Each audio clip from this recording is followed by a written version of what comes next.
Ya dengan kata lain sumpah pocong tuh sumpah mati gitu. Iya, sumpah mati dan sumpah mayat gitu. Iya, sumpah mati, sumpah mayat, dan itu adalah sumpah terakhir yang dianggap sebagai jalan yang terakhir.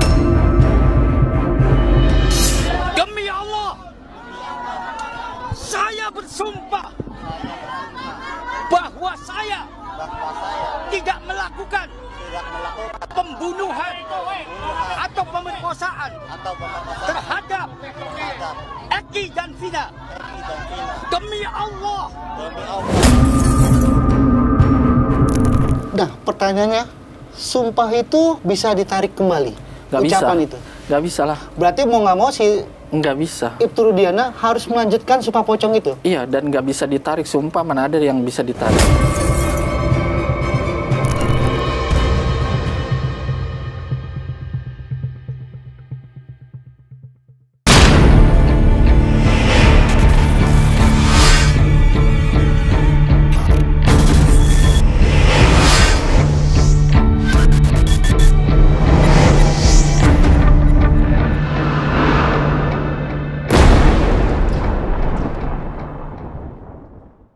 Salam ganjil misteri untuk penikmat ganjil. Nah, penikmat ganjil, malam ini kita kedatangan di studio ini, spiritual Kang Dadan. Ya. Kita akan ngobrol ngalor ngidul seputar sumpah pocong. Nanti seperti apa sumpah pocong itu dalam sudut pandang spiritual Kang Dadan, tuahnya seperti apa dan lain-lain, kita langsung aja nih berbincang-bincang nih malam Ya, Kang Dadan. malam. Nah, sekarang kita fokus ini nih Kang. Lagi rame nih sumpah pocong. Kasus yang belum terselesaikan, perkaranya ada, terpidananya nggak ada. Terpidananya ada, perkaranya nggak jelas. Ya. Rame pula, pada pembuktian belum ada kejelasan, tiba-tiba sumpah pocong lagi rame nih dibahas nih. Ya. Nah, kalau menurut pendapat Kakang nih? Kalau dari pendapat saya pribadi bahwa sumpah pocong itu untuk seorang instansi polisi yang masih berdinas, itu sebetulnya tidak perlu diucapkan. Karena secara tidak langsung kan dia sebagai bagian dari penegak hukum dan sebagai aparatur hukum juga yang mempercayai bahwa instansi yang bagian daripada penegak hukum di Indonesia untuk menyampaikan bahwa sumpah pocong itu tidak etis menurut saya dari sudut pandang saya, karena secara tidak langsung bahwa secara psikologinya untuk meyakinkan ataupun untuk masyarakat agar mengakui ataupun mempercayai segala apapun yang dia ucapkan. Oke. Aparatur nggak boleh melakukan sumpah pocong, harus pembuktian ya kan? Ya, karena kan secara tidak langsung mereka juga kan sudah disumpah kan, disumpah, dan istilahnya untuk pejabat sendiri ya tidak perlu untuk meyakinkan masyarakat untuk agar percaya gitu kan, karena kan sumpah pocong itu adalah sumpah yang terakhir, sumpah yang benar-benar yang dianggap sakral di Indonesia, yang dianggap bahwa itu adalah sumpah terakhir. Karena kan sumpah pocong itu kan dari segi agama itu bukan bagian daripada ketentuan agama gitu. Dari segi hukum pun ya tidak ada mengatur itu gitu kan. Oke, berarti artinya bahwa si aparatur ini pengen masyarakat percaya. Iya, tidak etis sebetulnya. Iya, tidak tapi etis. Melakukan sumpah pocong bukan pembuktian kinerjanya. Iya, tidak etis lah kalau menurut saya, karena seperti kayak gini loh, secara psikologinya ya, kalau kita kayak ngonten pemirsa bahwa ini tidak ada settingan ya, hal-hal kayak gitu kan nggak perlu diucapkan gitu, karena audiens ataupun netizen akan berpikir bahwa oh selama ini settingan gitu loh.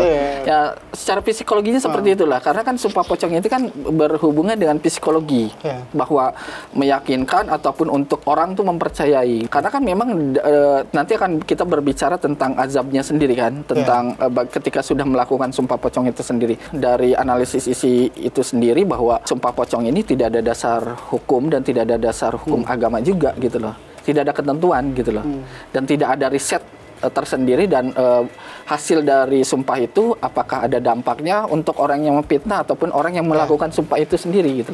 Ini mungkin jurus jitu buat krisis kepercayaan dari seorang aparatur itu ya, buat ya mungkin orang yang membisikkannya kurang Jakarta gitu.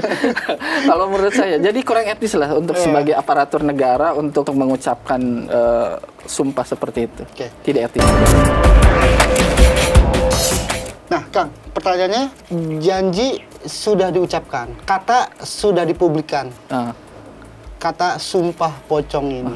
Dan sebenarnya kalau kita mau coba jelaskan ke publik tuh, sumpah pocong tuh dari mana sih asalnya itu? Ya kan, sumpah pocong itu kan terbentuk dari suatu budaya Indonesia yang terbentuk secara turun-temurun gitu loh, dari nenek moyang sebelumnya. Karena kebiasaan orang Muslim di Indonesia ketika mau kembali ke Sang Pencipta itu dikafani, dibentuk seperti pocong gitu kan.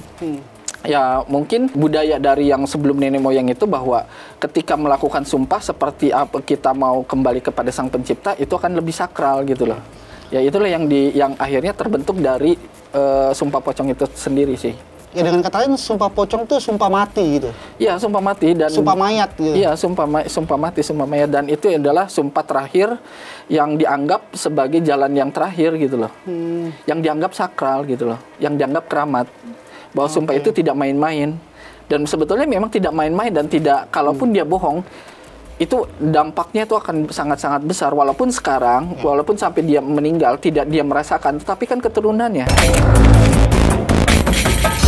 Apa yang membuat orang harus melakukan sumpah pocong? Itu berarti kan karena kagak ada lagi konklusi, kagak ada lagi... Itu berhubungan dengan psikologi sebetulnya, berhubungan dengan desakan.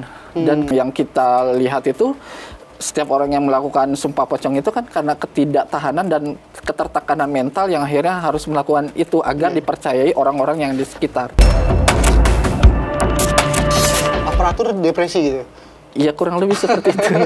Kasus belum tuntas, chaos kemana-mana. Ya, akhirnya dengan versi masing-masing, dengan alibi masing-masing, apa memang pada dasarnya kalau saya percaya dengan aparatur negara, dengan yang sekarang bekerja saat ini, jadi mereka akan melakukan yang terbaik, karena bagaimanapun juga kan institusi yang sangat-sangat menjadi patokan dan tiangnya negara gitu. Jadi saya sangat percaya untuk itu. Jadi apapun yang dikhawatirkan pemirsa semuanya ya pasti akan dijawab oleh pemerintah. Itu sangat saya yakin.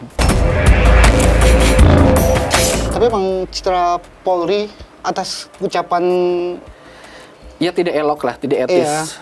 Ini membuat juga jadi ambigu. Lah, aparatur aja yang nggak bisa membuktikan hukum kok pasal sumpah pocong nih ya. Ya, jadi secara tidak langsung itu akan menjadi bumerang untuk diri sendirinya. Jadi sebetulnya tidak etis sebetulnya itu.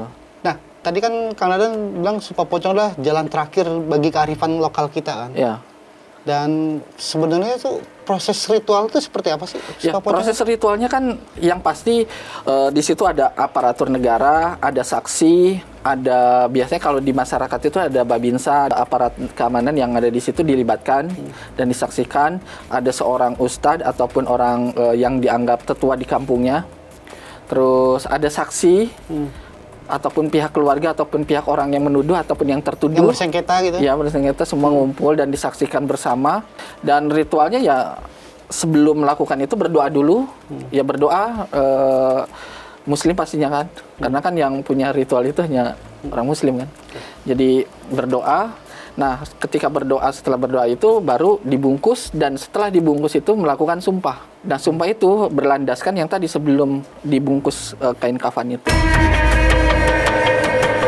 Kang, ini ketika Ibtu Rusdiana ini, seorang aparatur negara, berikrar mengucap dan pengen sumpah pocong itu, ada nggak sih konsekuensi, dia tahu nggak konsekuensi akan sumpah ini nih sebenarnya? Ini sumpah mati, sumpah mayat. Ya karena biasanya ada faktor ketidaktahuan dari sumpah itu sendiri. Padahal di balik itu sangat sakral sebetulnya sumpah ini tuh. Dan sumpah ini keramat ya bagi kalangan-kalangan kita. Dan dianggap kalau menurut saya tuh ya kita melakukan aktivitas sehari-hari, kita bawa atas nama Tuhan pun itu kan resikonya besar kan. Apalagi ini yang saya menganggap bahwa ini terikat antara roh dan raga gitu loh. Otomatis kan ada yang harus dipertanggungjawabkan dari sumpah itu. Tadi kan udah dijelasin lah Kang, dipanggil lah semua. Kalau waktu kearifan lokal kita kan dipanggil keamanan lah, lurah lah, pokoknya yang ngumpul sesepuh lah, yang ngumpul, yang bersengketa lah. Nah, si yang melakukan sumpah ini dibaringkan dengan dibaringkan sebagai mayat itu. Iya, layaknya seperti mayat. Oke. Itu dikapanin juga semua? Iya, dikapanin. Kapasin? Enggak. Oh, enggak. Enggak.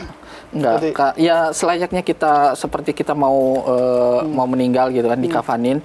Cuman ya itu tadi, setelah dibaringkan, setelah berdoa sebelumnya, ya langsung mengucap sumpah dan atas dasar Tuhan. Tetapi kan bahwa ada embel-embel apa ya namanya, ya tadi itu kain segala macam itu kan bagian daripada tradisi. Dan itu dimandiin juga, Kang? Kalau dimandiin kan yang pasti kan sebelum melakukan itu kan harus bersuci dulu kan. Berarti benar-benar kayak mayat dong? Enggak juga kan, nggak mesti dimandiin sama orang kan. Gitu loh. Oke, udah dibalur kain kapan?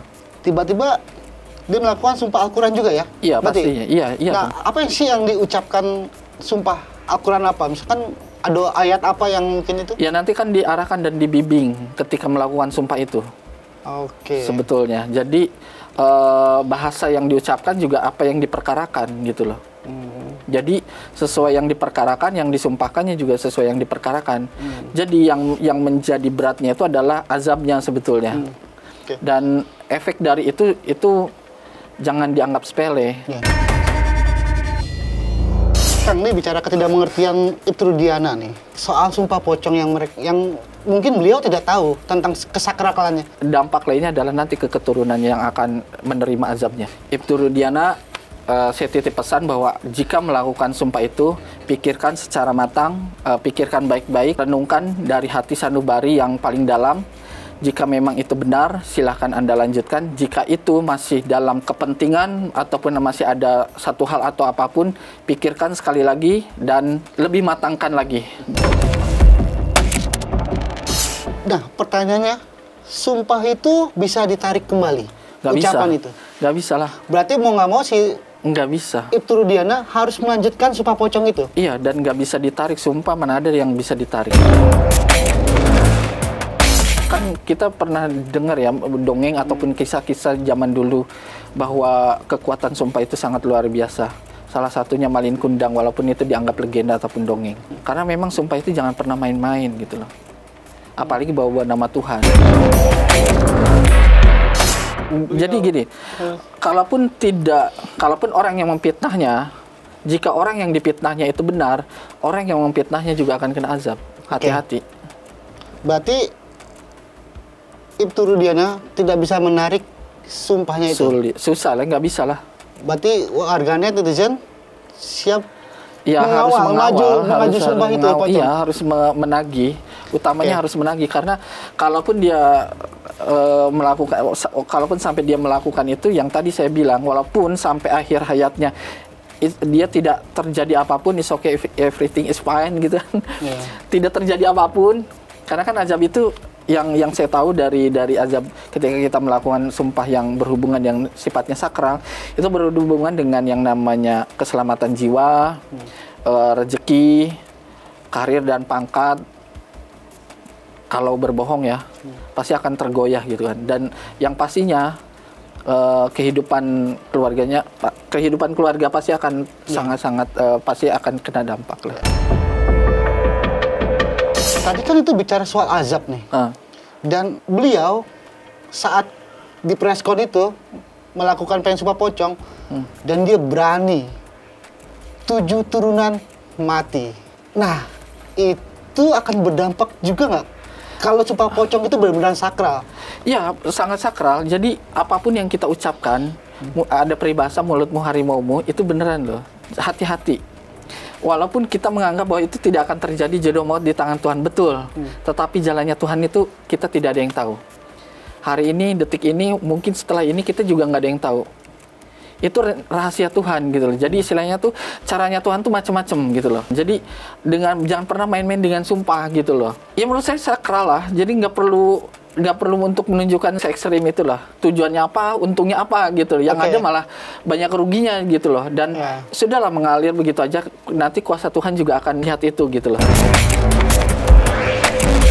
Dan kalau dari penglihatan spiritualis kebatinan Akang sendiri, ini ada sebuah kesaksian dari pocong-pocong juga ketika si beliau mengatakan pengen sumpah itu? Kalau yang namanya sumpah ya tidak, apalagi ngomongin sumpah pocong ya bukan berarti pocong-pocong itu menyaksikan, jadi tidak ada hubungannya dengan gaib-gaib yang ada di sekitar dia. Cuman kalau udah melibatkan sumpah, apalagi dengan Tuhan, pasti berhubungan dengan pasukan langit, malaikat kan. Jadi catat tuh ya? Iya udah pasti kan, pasukan langit kita sebutnya. Nah, jadi Ibtu Rudian ini harus maju terus dong melakukan sumpahnya? Ya, harus menjalani? Iya, kalau untuk itu kan sudah terucap di publik, yaitu berurusan dengan netizen. Kembali lagi kepada dirinya sendiri, kepada batinnya sendiri, mau melakukan atau tidak. Yang pasti saya memberikan gambaran efek dan dampaknya itu jangan main-main. Itu benar-benar sakral. Iya. Ngomong di publik, seorang aparatur, berarti warganet ya, tidak harus etis. tagih janjinya dong. Betul. Berarti gitu? Ya. Wow. Dan tidak etis lah kalau menurut saya. Pasti dari sisi, mungkin sepakat dari sisi para pakar hukum ataupun dari pakar tatanan negara ataupun orang instansi pejabat pun mungkin paham lah apa yang saya sampaikan. Karena hal itu tidak perlu diucapkan. Untuk mengakui dan untuk bisa diakui bahwa saya ini adalah benar. Pembuktian aja yang terpenting. Ya mungkin melihat kasus Vina ini kan sebenarnya nih. Kalau yang pasti saya ya, ini kan sebetulnya berawal dari satu kesurupan yang digoreng gitu. Kesurupan itu sendiri saya bilang itu bohong, saya berani jamin. Yang viral itu kan di YouTube yang saya di-share itu saya jamin 1000% bullshit, bohong. Sedikit wawasan buat para pemirsa semua. Orang kesurupan itu ada dua jenis. Ada yang dibuat dan ada yang benar-benar sama jin. Yang dibuat itu biasanya karena dampak psikologi. Dia ribut sama suaminya, pengen perhatian dari suaminya, akhirnya dia tuh pura-pura kesurupan. Karena saya sering nanganin seperti itu. Banyak kayak gitu. Entah itu ada anak remaja, dia pakai narkoba, dia lagi sakau, dia akhirnya pura-pura kesurupan. Padahal mata saya nggak bisa bohong. Yang namanya ngebedain, nah ini buat pelajaran juga.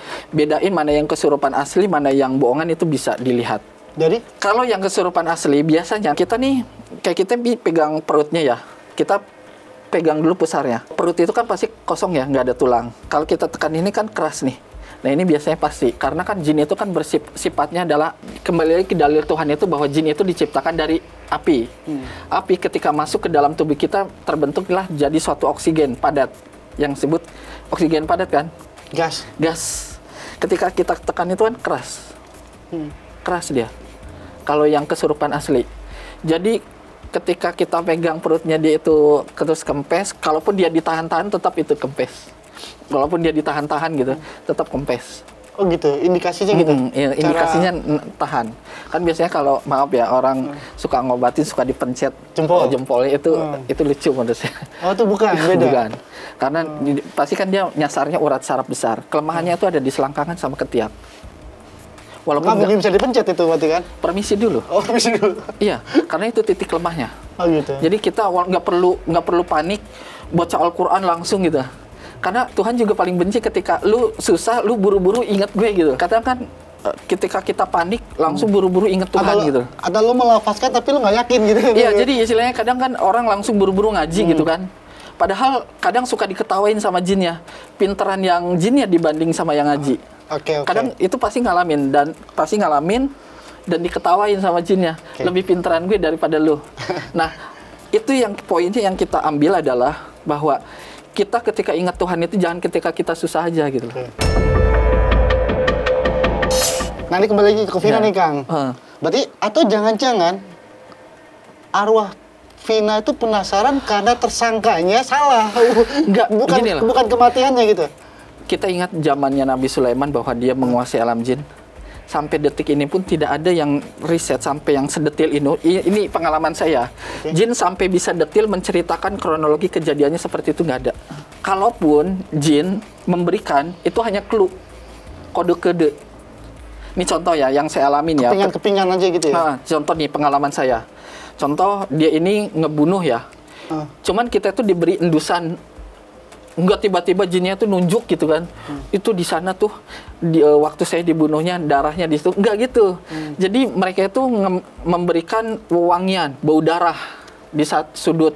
Jadi penciuman kita tuh suruh ngarahnya ke sana gitu loh. Dan jin biasanya diem aja di satu tempat, berarti dia ngasih tahu di situ ada something gitu loh. Ada sesuatu. Ya. Tidak bisa menjelaskan sampai sedetil itu kronologinya seperti apa, dan kan saya berani 1000% saya berani jamin itu bullshit, bohong. Oke. Hal ini yang membuat blunder tadi ya? Blunder, bohong itu. Karena kenapa saya bilang saya berani jamin itu, dari mata pun kita bisa lihat. Orang kesurupan itu bisa dilihat dari mata. Berarti dalam kaitan sumpah pocong ini, Polri lagi mengalami ujian warganet. Krisis kepercayaan warganet tentang kasus Vina yang ini kok ngaco gitu. Enggak, kalau saya pribadi saya sangat yakin dan percaya terhadap aparatur negara dengan kinerjanya. Tetapi cuman kita harus bersabar. Karena bagaimanapun juga saya tidak bisa jelaskan bagaimana secara detailnya aparatur negara untuk mengungkap kasus seperti ini. Jangankan kasus yang besar seperti ini. Ada salah satu oknum polisi yang nakal pun itu udah pasti langsung di keep lah. Saya percaya dan banget. Polri menyetujui sumpah pocong. Enggak lah.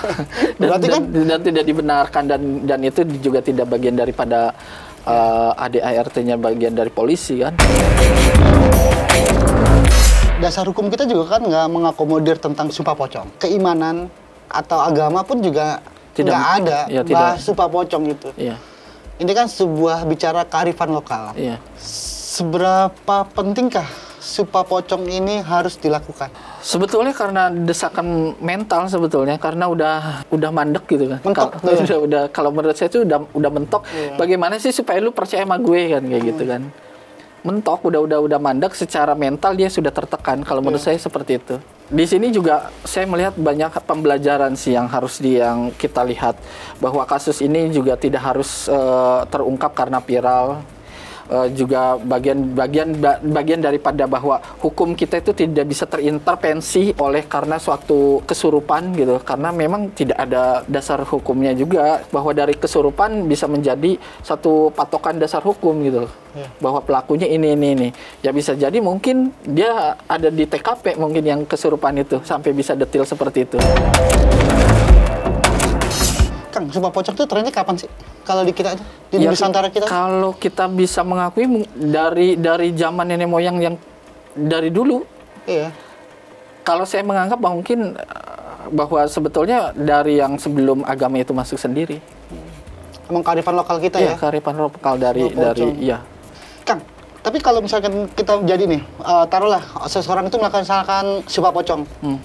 Itu ada energi-energi goib juga nggak sih yang merasuki dalam ritual itu? Kembali lagi bahwa spiritual itu, walaupun kita sebagai spiritual, kita juga harus memberikan edukasi terhadap para pemirsa. Jadi jangan sampai kita bodoh ngajarin orang tuh bodoh. Kita sebagai spiritual, kita paham, tetapi jangan sampai orang harus bisa memahami kita. Jadi bahasa kasarnya bahwa di sini ada sosok ketika nanti pesumpah pocong, ada kuntilanak, itu terlalu berlebihan, bullshit gitu menurut saya. Karena kan yang saya lihat itu semakin blunder gitu kan, tentang spiritual gitu kan. Kalau disumpah itu yang tadi saya bilang, ketika sudah melibatkan Tuhan berarti dengan pasukan langit, dengan malaikat. Kalaupun ada gaib di situ, ya mungkin leluhur, namanya setiap manusia itu kan ada namanya korin, ada jin pendamping atau apalah, kodam gitu kan. Kalau yang sekarang lagi trennya kodam gitu. Tapi ya sekali lagi itu berhubungan dengan jiwa, soul, dengan sang pencipta. Yang pasti azabnya, konsekuensinya dia tahu. Sebuah kata sudah terucap, sebuah janji harus terpenuhi. Dan mungkin untuk terakhir obrolan kita nih Kang, ada nggak sih yang pengen Akang sampaikan? Ya, untuk yang pelaku mengucapkan pocong, ya mungkin kalau sudah itu terucap, laksanakan.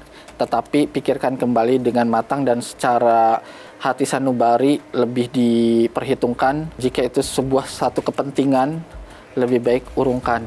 Karena itu berhubungan dengan sesuatu sumpah yang dianggap sakral di Indonesia. Dan sumpah itu juga berhubungan dengan sang pencipta. Yang pasti konsekuensinya tahulah. Dan untuk kedepannya sih lebih, setiap ucapan ataupun yang kita lontarkan di publik, itu harus lebih ditata lagi dan diperhitungkan lagi gitu. Nah, penikmat ganjil mungkin cukup sekian bincang-bincang kita, dan ada satu pesan yang tadi disampaikan oleh Kang Dadan bahwa berhati-hatilah dengan kata dan jagalah bicara. Mungkin sampai jumpa, dadah.